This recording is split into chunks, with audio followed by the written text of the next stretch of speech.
Kolkata TV ডিজিটালে আপনাদের সকলকে স্বাগত। আপনাদের সঙ্গে রয়েছি আমি অঙ্কুর। কিছুদিন আগেই ভারতীয় অর্থনীতিকে মৃত অর্থনীতি বলেছিলেন মার্কিন প্রেসিডেন্ট ডোনাল্ড ট্রাম্প। এবার সেই মৃত অর্থনীতি এই উৎসবের মরশুমে যে ছবি তুলে ধরলো, সেই ছবি দেখার পর আশা করি মার্কিন প্রেসিডেন্ট তার মত বদলাবেন। গতকালই আপনাদের খবর দিয়েছিলাম, প্রায় প্রাথমিক যে হিসেব ছিল এই দিওয়ালির মরশুমে ধনতেরাস দিওয়ালি সব মিলিয়ে বিপুল কেনাকাটা হয়েছে এবং সেই কেনাকাটা প্রাথমিকভাবে মনে করা হচ্ছিল 1,00,000 কোটি টাকা ছুঁয়ে গিয়েছে। কিন্তু এবার আসলো প্রকৃত চিত্র। Confederation of all India traders CAIT, এদের পক্ষ থেকে যেটা জানানো হচ্ছে, যেটা দেশের অর্থমন্ত্রী নির্মলা সীতারামন তিনিও জানিয়েছেন যে সব মিলিয়ে প্রায় 6,05,000 কোটি টাকার বেচা কেনা হয়েছে এই উৎসবের মরশুমে।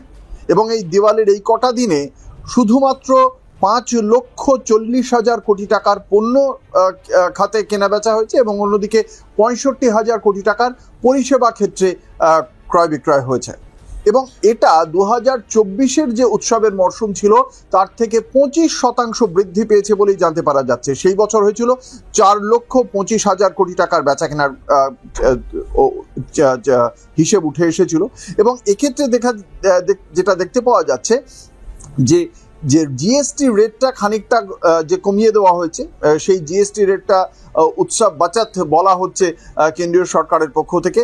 সেই জিএসটি কমিয়ে দেওয়ার ফলেই প্রত্যেকটি ক্ষেত্র, সেটা রেডিমেড গার্মেন্টস হোক বা ফুটওয়্যার বা কনজিউমার ডিউরেবলস, এই প্রত্যেকটি ক্ষেত্রেই দাম খানিকটা কমে যাওয়ায় অনেক ক্ষেত্রেই যারা ক্রেতা তাদের নাগালের মধ্যে এসে গিয়েছে। ফলে তারা সংখ্যাতে অর্থাৎ পরিমাণেও বেশি করে কিনেছেন, সেটাও দেখতে পাওয়া যাচ্ছে। একই সঙ্গে আরেকটি বিষয় পরিলক্ষিত হয়েছে এই সময়, যে গ্রাম এবং মফস্বলের যে বাজার রয়েছে, সেই গ্রাম এবং মফস্বলের বাজারেরও কিন্তু এই যে এত বড় একটা কেনাকাটা হয়েছে তার মধ্যে একটা উল্লেখযোগ্য অবদান রয়েছে।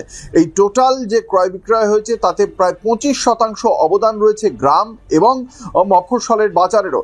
প্রাথমিকভাবে মনে করা হয় যে গ্রামে এবং মফস্বলে শহরের তুলনায় যে শহরে যে কেনাকাটাটা হয় তার থেকে তুলনামূলকভাবে কম কেনাকাটা হবে, কারণ সেখানে একটা অর্থনৈতিক বিষয় রয়েছে। কিন্তু এবার সেক্ষেত্রেও গুরুত্বপূর্ণ প্রায় 25% অবদান রেখেছে গ্রাম এবং মফস্বলের জায়গা থেকেও। এবং এর ফলে অস্থায়ীভাবে প্রচুর নিয়োগ তৈরি হয়েছে। একদিকে যেমন 9 কোটি প্রায় ছোট যারা বিজনেসম্যান রয়েছেন তারা এখানে একটা গুরুত্বপূর্ণ অবদান রেখেছেন এই সম্পূর্ণ বিষয়টিতে। এবং তার পাশাপাশি পারচেজিং পাওয়ারটা অর্থাৎ ক্রয় করার যে ক্ষমতাটা সেটা প্রায় 28% বৃদ্ধি পেয়েছে। এবং যার ফলে সব মিলিয়ে যে অস্থায়ীভাবে যে সমস্ত ক্ষেত্রে নিয়োগ হয়, যেমন প্যাকেজিং ইন্ডাস্ট্রি, ডেলিভারি, পরিবহন, খুচরো বিক্রির খাতে যে সহযোগিতা এবং তার পাশাপাশি যে লজিস্টিক্সে যে সমস্ত হয় সেখানেও একটা অস্থায়ী নিয়োগ হয়েছে। ফলে সব মিলিয়ে এই মৃত অর্থনীতি, ট্রাম্পের ভাষায় কোট আনকোট মৃত অর্থনীতিতে এক বিপুল অর্থের একটা যোগান এসেছে। কারণ এই যে অর্থনীতির চাকাটা ঘুরলো, এতে কিন্তু সার্বিকভাবে দেশের যে সার্বিক অর্থনীতি তার একটা গতি আসবে এবং অভ্যন্তরীণ উৎপাদন সেক্ষেত্রে বাড়তে থাকবে এবং দেশের অর্থনীতি আরও ভালো দিকে যাবে। কারণ বারংবার বলা হচ্ছে আমরা তৃতীয় বৃহত্তম অর্থনীতির দিকে এগিয়ে যাচ্ছি।